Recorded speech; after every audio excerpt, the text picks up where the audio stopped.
Hi, this is Anthony Wilson. I'm the Public Information Officer for the City of San Angelo.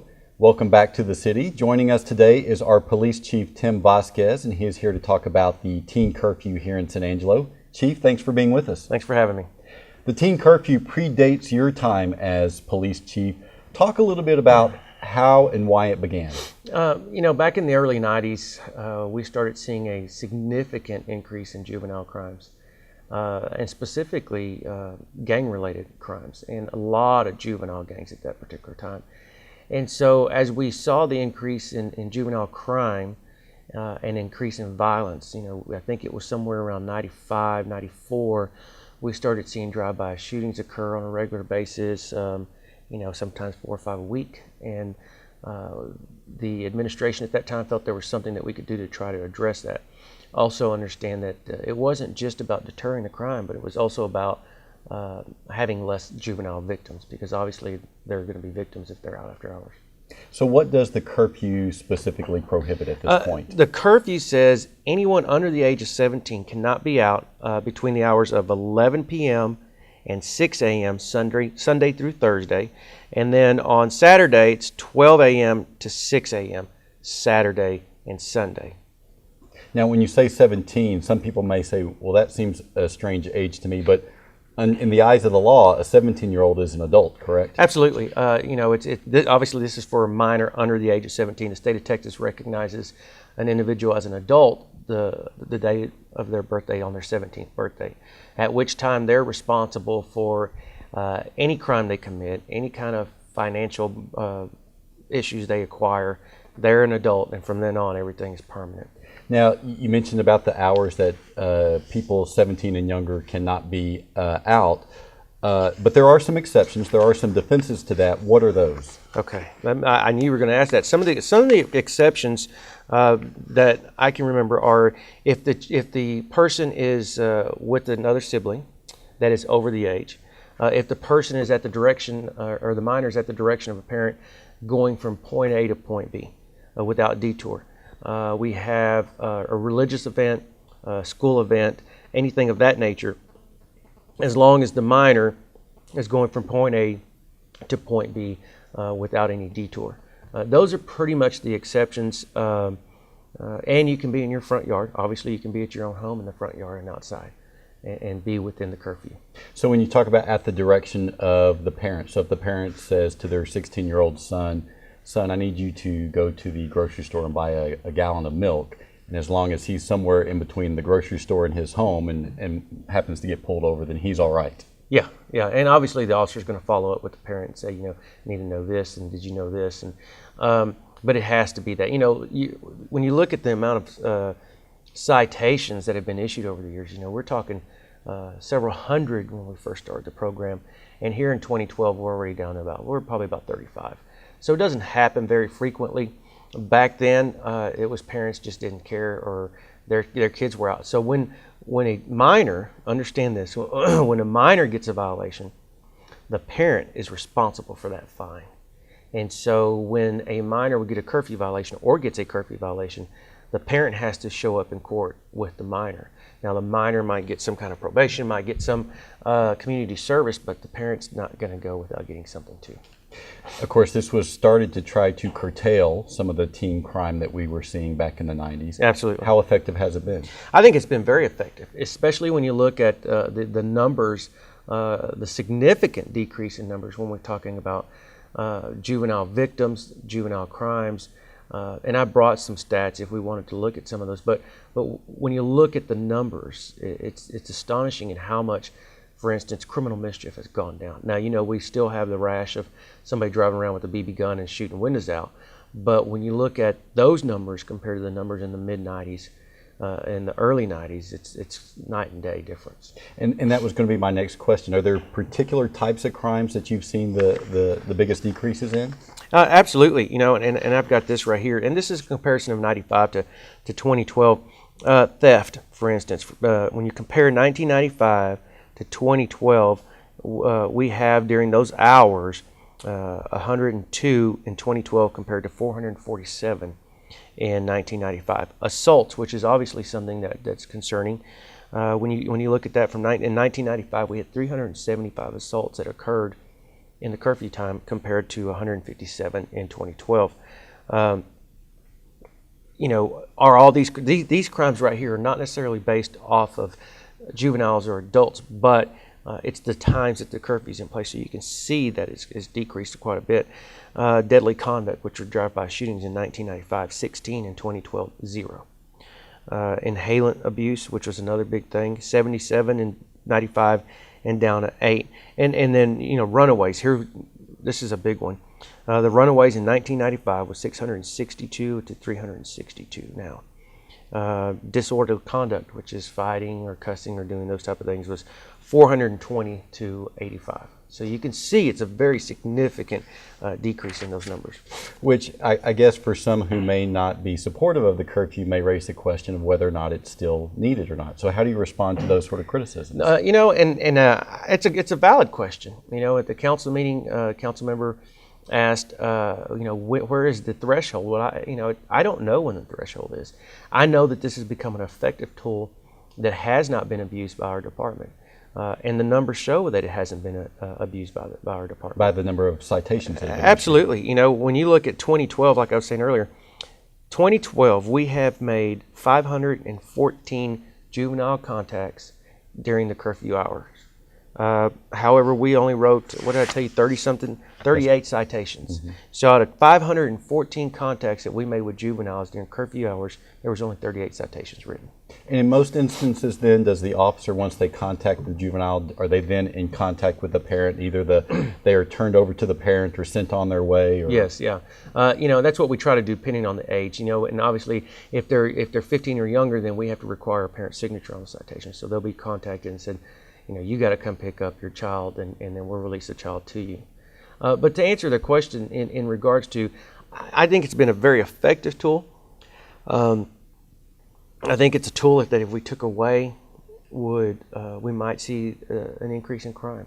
It's not being abused; it's being enforced fairly, and I don't get complaints on any of these. I mean, these aren't the complaints that I receive. And so, with that being said, I think it's working. I think our community has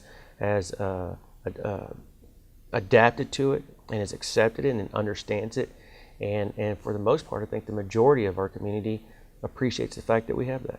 So it sounds like you feel comfortable with the situation, and you don't want to meddle with that on taking a chance that the crime could increase again. Yeah, I mean, it's the numbers are here. There's no complaints, that go along with these numbers. That tells me that it's effective and it's a great tool, and I'd hate to lose a tool that we use and that we use properly.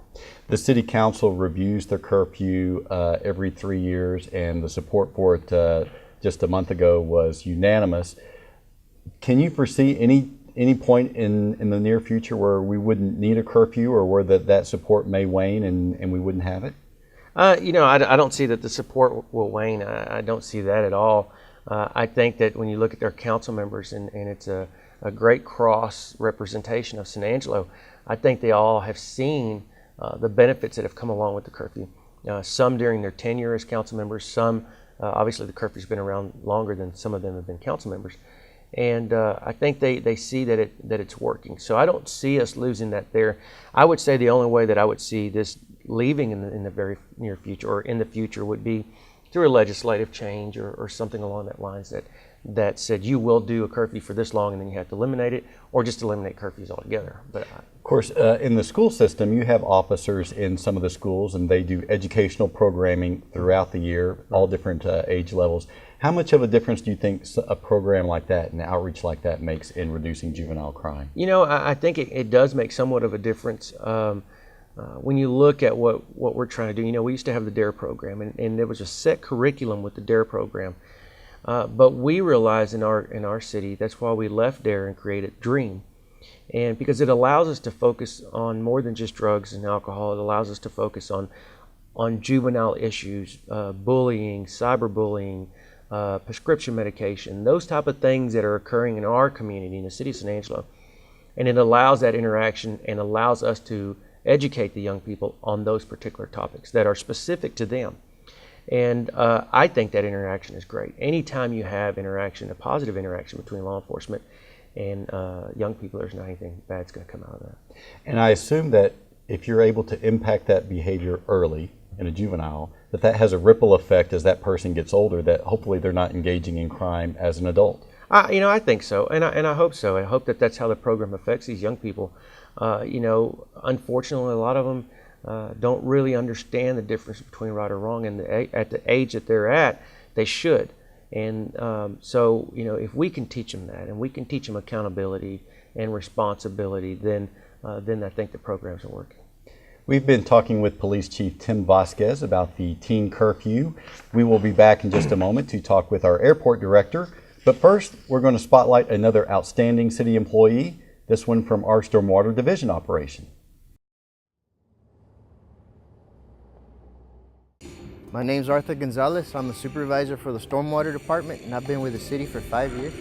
Assign, direct, and monitor the assignments for our crews on a daily basis. Make sure that they're getting the work done in a timely and efficient manner. Stormwater Division, what we do, we're out there to protect, preserve, and improve our waterways, to improve water quality for our stream here, for our river here in San Angelo, and for downstream users. Well, after a rain event, we'll send crews into the river to clean out the trash and debris that's in there. We'll also go out into our drainage ways throughout the city. We clean out all the silt and debris that is collected in the waterways to improve the flow through the drains. That way it doesn't cause localized flooding. The reason it's important to remove it is to keep it from getting into our waterways, because a lot of this debris and silt has contaminants in it, oils, chemicals, pesticides, that sort of thing. And when that stuff reaches the water, what it could do, it could affect oxygen levels in the water, and that could cause fish kills like we've had in the Contra River in the past. When I started with the city, I started with the street and bridge department. I was on the patching crew. We'd go out and fix potholes, things like that. Then I was promoted to a heavy equipment operator, and we would perform alley maintenance. Then from there, I made the move over to the stormwater department when the department first started, and I operated one of the street sweepers for a few months. Then at that point, I was promoted to crew leader, and I did that for about a year. And then I was promoted to stormwater inspector. Did that for almost a year, and then I ended up here. I take pride in what I do. I like to be able to stand back and take, look at what I've done, what I've accomplished, and just put everything that I am, part of myself, into everything that I do. And running the equipment, I ran a motor grader for a while, and it's just neat, just being able to sit in that machine with all these controls, and without even looking, you knew what to do, what control does what, without even looking, and that was pretty neat. I just wanted to learn something new, just keep learning. That's one thing I like to do. I just like to learn. And whenever I'm given the opportunity to try something new or learn something new, and they let me, or I'm able to do it, it's just great. I love that. A lot of times I have to go meet with citizens and talk about drainage issues, flooding issues, and get to meet a whole bunch of different kind of people. So you never know how they're gonna be or anything. So that's kind of neat, kind of exciting. Normally, when people ask me, what's this stormwater program about? Well, I tell them basically it's a federally mandated program. It started from the 1972 Clean Water Act, and the federal government just passed it on down to the state level, and then from the state level it goes down to the municipal level. So, long story short, I just tell them it's a federally mandated program that we need to have. The thing I'm most proud about is just the opportunities I've been given, everything that I've learned. And I'm still learning on a daily basis, and that's what I look forward to. I like to read a lot, spend time with my family, and I like to play a lot of video games with my nephews. A good day for me is when I come to work and I learn something new.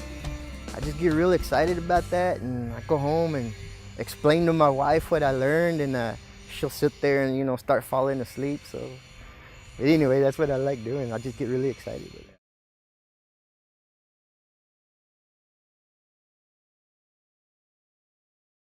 Welcome back to the city. Joining us now is our airport director, Luis Elgazabal.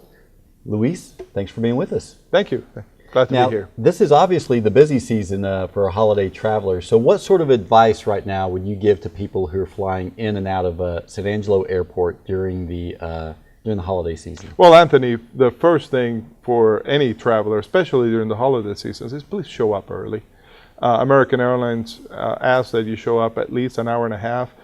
From the airport side, we ask that you show up 2 hours in advance. We do have construction at the airport. The lines are sometimes slow through our TSA checkpoint. And the terminal counter for American Airlines closes half an hour before the flight. So you need to be checked in and gone through security at least half an hour before your departure time. Now, you mentioned that when holiday travelers show up at San Angelo Regional Airport, they'll encounter some construction. Yes. Because we have a terminal renovation that is underway. Tell us about that and what's going on. Well, we started last January, or this January in 2012. We're remodeling the entire land side, or the public side of the terminal, bringing it up to code, modernizing it, expanding hallways, expanding waiting areas, making it beautiful, bring the architecture that we have from the concourse and the construction in 2006 to the public side of the airport. The whole front of it will be changed also. So when you talk about modernizing it, does that mean that the look of the airport, or technology, or both? Both technology and the look. Right now, passageways are too narrow. The passageway from the main part of the terminal to the rental car and the baggage claim is only 4 foot wide. That's going to be a 30-foot passageway now. So once we're done. It began in January. It's still underway right now. When do you anticipate completion of that project? We're running a little bit behind. Our contractor is behind. Expected completion is July of next year, 2013, but we're pushing more towards October, November right now. So why do you think that this terminal renovation, why is it important for what you do at San Angelo Regional Airport? For one, we need to fix the flow of traffic internally. Passengers were always complaining when they got off into the main part, the older part of the terminal. They were always asking, where do I pick up my baggage? And we would always have to direct them through a 4-foot corridor. And the flow of traffic crisscrossed too. When you walked into the terminal, you turned left to the counters, went through security, and then turned right to go upstairs.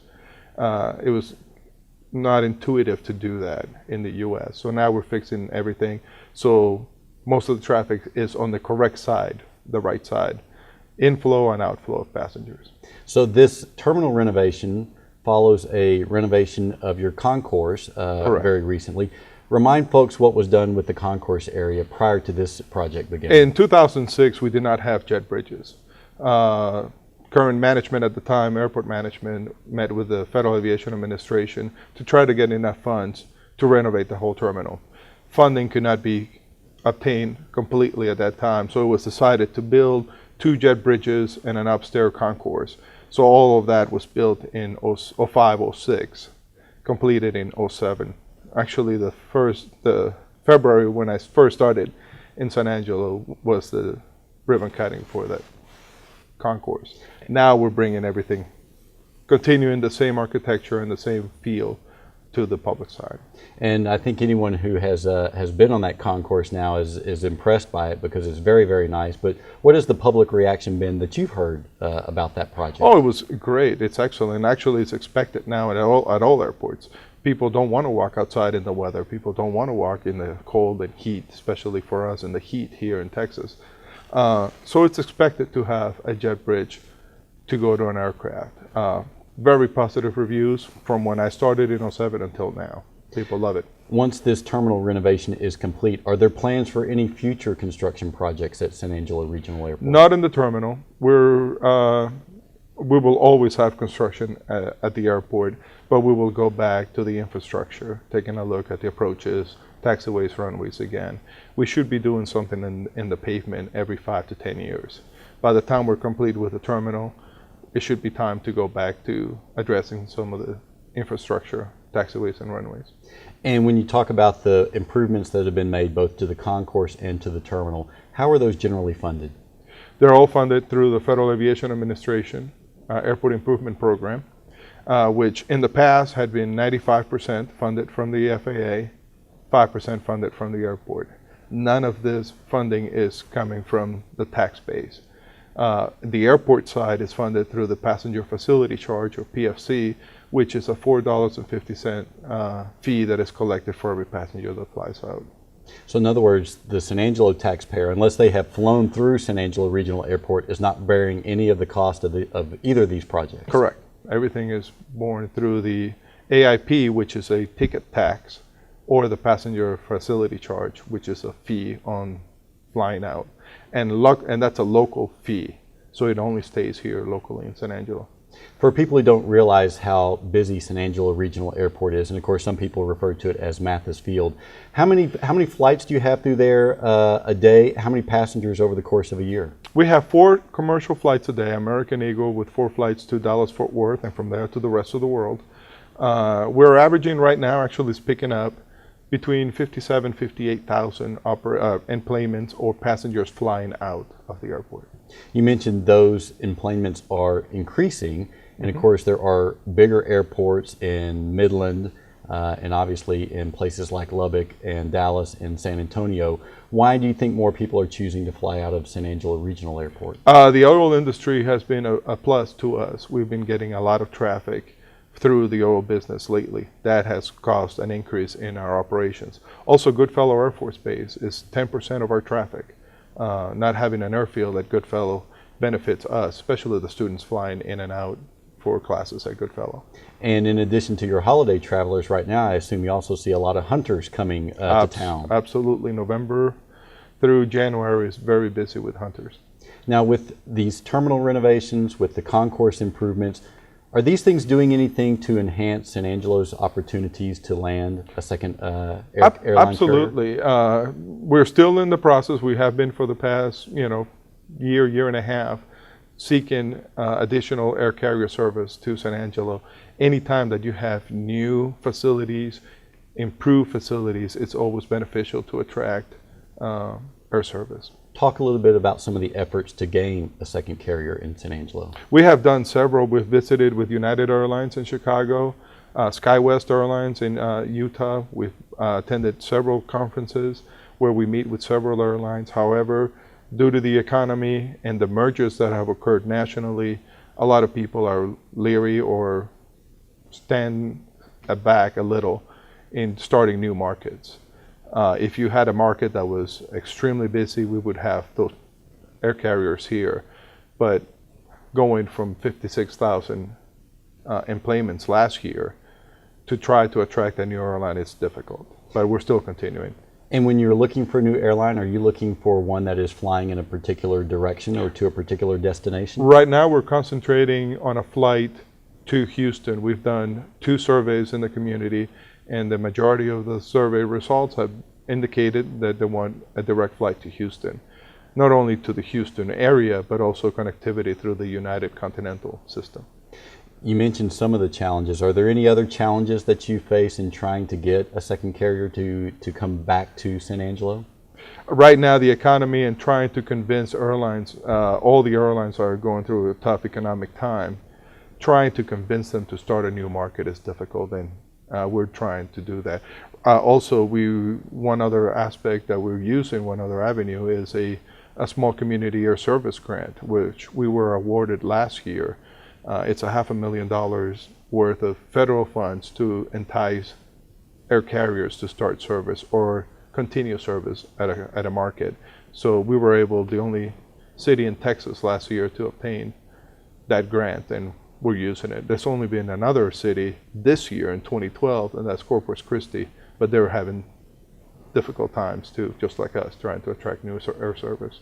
Now, you mentioned 4 flights per day from San Angelo Regional Airport. Are those on jets or turboprops or a combination of the two? They're all on jets. Turboprops, American Eagle has decreased their turboprops. One more thing that I'd like to say, and starting February 14th, we will gain an additional flight to the Metroplex, Dallas-Fort Worth Metroplex. American Eagle will add another flight to San Angelo, so we will have 5 flights a day.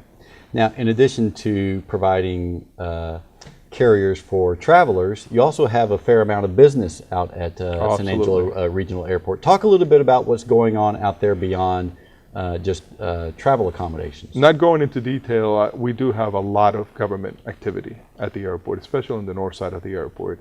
There's a lot of government contractors working for armed services and other federal agencies. In addition to that, we have a very healthy general aviation community, plus our cargo operators, UPS and FedEx, also operate heavily out of the airport too. Do you see any opportunity for growth in any of those sectors? Government, probably. Right now, general aviation has been stagnant throughout the country, same with us, but we do have the space and the availability to grow in all areas.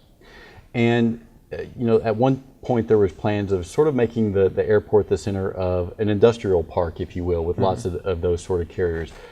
Has the airport reached its potential in that regard, or is there still more that can and could be done? No, there's still more. Actually, we're going through our airport layout plan, and part of that is to do a study on our non-aeronautical areas, especially around the entrance to the airport and on the north side of the airport, and how best to utilize those areas for non-aeronautical activity.